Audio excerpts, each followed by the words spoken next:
Olá! Vamos mergulhar hoje numa ferramenta de saúde pública que é simplesmente fundamental. Ela organiza todo o atendimento de urgência em saúde mental no Brasil. Bom, essa pergunta parece simples, né? Mas na verdade ela é bem mais complexa do que aparenta. Sabe por quê? Porque diferente de um braço quebrado que a gente vê na hora, o sofrimento da mente nem sempre é visível. Pois é, se o atendimento for só por ordem de chegada, aquela pessoa que está numa crise gravíssima, mas em silêncio, pode acabar ficando para depois. E as consequências disso podem ser, bem, devastadoras. Para resolver exatamente esse problema, o nosso Sistema Único de Saúde, o SUS, usa uma metodologia muito inteligente. A ideia é garantir que os casos mais graves, mais urgentes, recebam atenção imediata, independentemente da hora em que chegaram. E para a gente entender como isso funciona, vamos seguir este caminho. Primeiro, por que essa priorização é tão vital?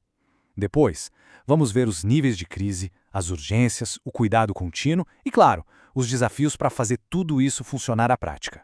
Vamos começar com o mais importante. Esse sistema não é sobre organizar uma fila, tá? É sobre preservar a vida. É garantir que o cuidado certo chegue na hora certa para a pessoa certa. E agora, a coisa fica bem interessante. O sistema usa cores para classificar a gravidade das crises. E a gente começa, claro, pelo nível mais alto, o vermelho. O nível vermelho significa uma coisa: risco iminente de morte ou de violência, seja contra si mesmo ou contra outros. É uma situação que exige intervenção médica para ontem. E qual o tempo de espera para esses casos? 0. Nenhum. O atendimento tem que ser imediato. Não existe espera para o nível vermelho. E o mais legal é ver como a rede inteira se articula. Desde o posto de saúde, a UBS, até os centros especializados como os CAPs e as UPAs. Todo mundo sabe o que fazer para lidar com esses casos super críticos. Agora vamos para o nível laranja. Aqui a situação ainda é de altíssimo risco e precisa de uma intervenção bem rápida para não piorar e virar uma emergência vermelha.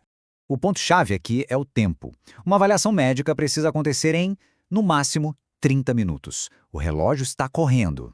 E qual a diferença entre o laranja e o próximo nível, o amarelo?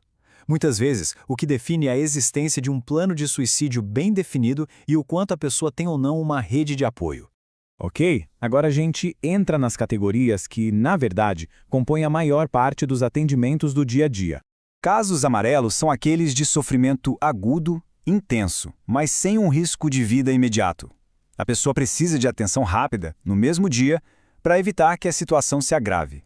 Já o nível verde é para condições de baixo risco ou quadros crônicos. A pessoa precisa de cuidado, sim, mas dá para esperar um pouco mais por uma consulta agendada, com segurança. E por fim, temos o nível azul. Ele pode não ser uma urgência, mas é a base para a estabilidade a longo prazo e para a prevenção de novas crises. Aqui a gente fala daquelas demandas de rotina. Renovar uma receita, pegar um laudo, são coisas essenciais para a continuidade do tratamento, mas que não precisam furar a fila da urgência. Bom, um protocolo no papel é uma coisa, né? A vida real sempre traz desafios, e um sistema como esse não é exceção. Para a gente ter uma noção do tamanho da necessidade, até 30% de toda a procura na atenção primária, nos postos de saúde, tem a ver com saúde mental. É muita coisa. E isso só reforça a importância de uma rede bem integrada. Um dos maiores obstáculos, acredite, é uma forma de pensar.